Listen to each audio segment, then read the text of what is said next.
I'll run you through. My name is Celestine Thomas and I'm a colorist. And let me show you my work that you've chosen for the exhibition Abstract at the Espacio gallery. So I think the first one is Pet, which is one of my first sculptures that I did in this sort of like ever-evolving series of work. I'm kind of fascinated with the found objects and kind of like elevating this ordinary objects that I find. I'm attracted to the color. As you can see, probably identify, I'm kind of a bit obsessed at the moment with like children's toy and the notion of play. So it's come out a lot in this little selection. The ones that were chosen and I submitted, that I chose as well, are very animalistic. So they seem to have like, they didn't start off with an idea.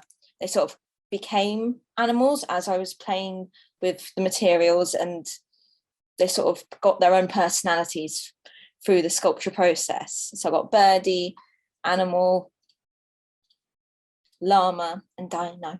And some of them have progressed a bit more of like pouring the paint on, giving them a different dimension. And that is it on my That's all right. So these are great, and you can really see the anthropomorphic side in them. They really have their own personality, whether it was made through play or whether it was intentionally put that way. So when you start making these sculptures, do you have any intentions or ideas of what you want it to look like at the end? Not normally. I might be inspired. I look through like my bag of goodies of all my materials that I've been collecting, and I might start off with that and go, I'm really fascinated with the color of a fork, and be like, okay, what will look great with this, and start playing around and sort of just let it evolve naturally. So there's no pre-thought really. Found objects. So anywhere around me, I'm kind of fascinated by the color. So the color will be my ultimate draw. I could be walking in the supermarket. I could be at a charity shop, which is one of my favorite things to like do, see what's been discarded by someone. It's kind of like found by me, and thought, oh, actually, why would you throw away that? That's sort of like a lovely shape, a lovely color. I want to use that. I've also been going around like DIY stores and such, looking at different colored tapes. Like, why do they have to be these fantastic colors? They have a different purpose, obviously, a very practical purpose. I'm just seeing them like, oh, that's a lovely color, that'll go really well with this colored Duplo block, or go really nicely as like with this bit of string or something. It's just finding it through like my daily walks, I suppose, my daily being.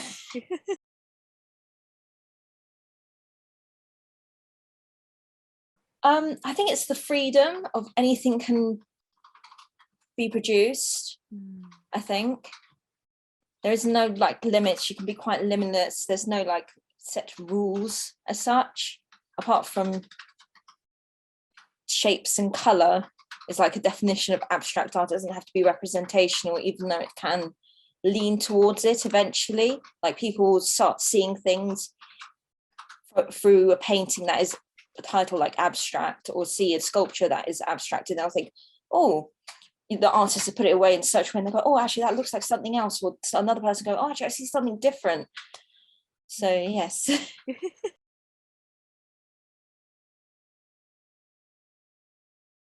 I am fascinated by color, and that's quite a general term, but I'm also fascinated the way that we see color, artists and non-artists alike. Our perception of it is totally unique to the individual, yet also quite universal at the same time. And I think that's quite a unique and wonderful thing, and color can be applied to anything and everyone. So even the artist who does very figurative work will still have to consider color. The person who does very abstract work will still have to consider color. And even when we see something in a setting, in a gallery, in the shop, at home, our eyes will see it differently. The light will influence it. Everything's just so unique about it. And I love that.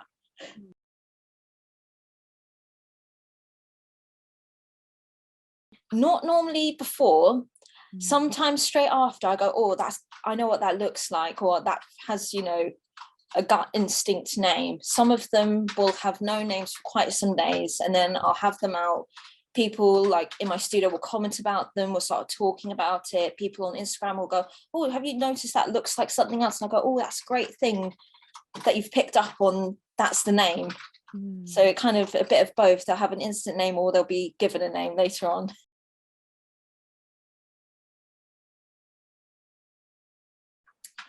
Oh, be fearless. Be absolutely fearless, and everything goes, and just go with your gut instinct. If you like being quite linear and precise in your abstraction, go for it. If you want to be freer, just do it. I'm very much a believer of, like, if you have so many fantastic ideas, that's absolutely great, but you have to start doing whatever it is. Just don't think, oh, I'm a bit worried, I'm a bit like, oh, can't do it. Just literally just start painting, start sculpting, start drawing, just go for it.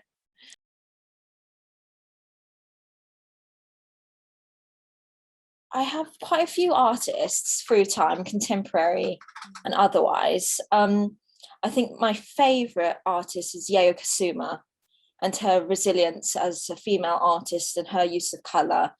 And I've seen her recent exhibition at the Tate, her famous Infinity Mirrors, as well as her paintings at Victoria Mirror, I think it was. And she described herself as a colourist, and her obsession with sculpture and paint is just so raw, and just her feelings have just been so rigid. She's like, this is what I'm doing, this is what I'm obsessed with, you have to deal with it, and you can admire it or you can hate it, but this is what I see, how I see the world, and I want you to experience it. And I think that's such a great thing. So I take a lot of influence as a female artist and as an abstract artist who loves colour through her, I suppose.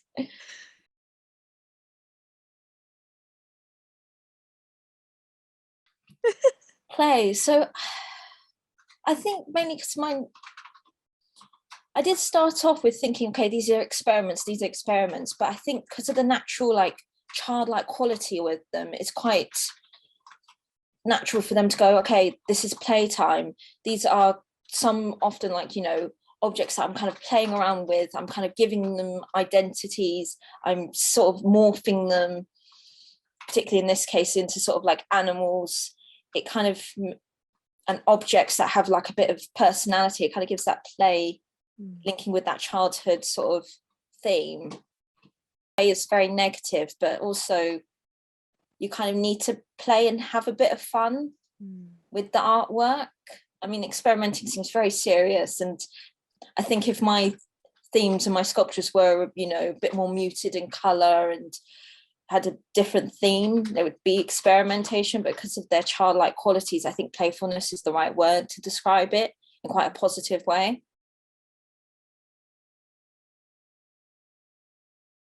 I'd love to go bigger. I do aim to go bigger. I think I'm hopefully, where are we? We're in September. Hopefully by Christmas, I'm going to hopefully go double the size, but also I always think about them as small sculptures, but also maquettes. When I have the opportunity, and I do have it on my list of, like, you know, aims to go super big. Yeah. Like filling up, you know, big public spaces, hopefully big galleries, because to increase their size will kind of give like that sort of like impossible or like wonder to them, which I think they deserve.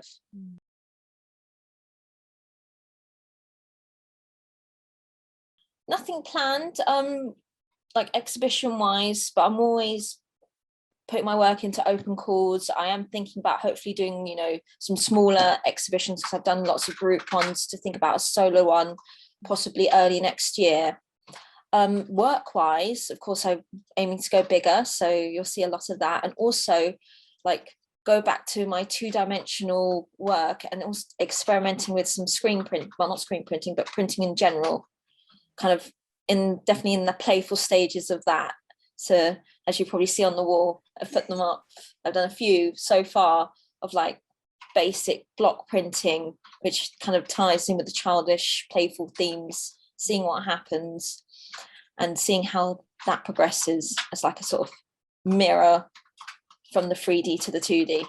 It's always good, because I think some people go, oh yeah, that's sculpture, and some people don't get quite sculpture. They're thinking, oh, can you do anything else?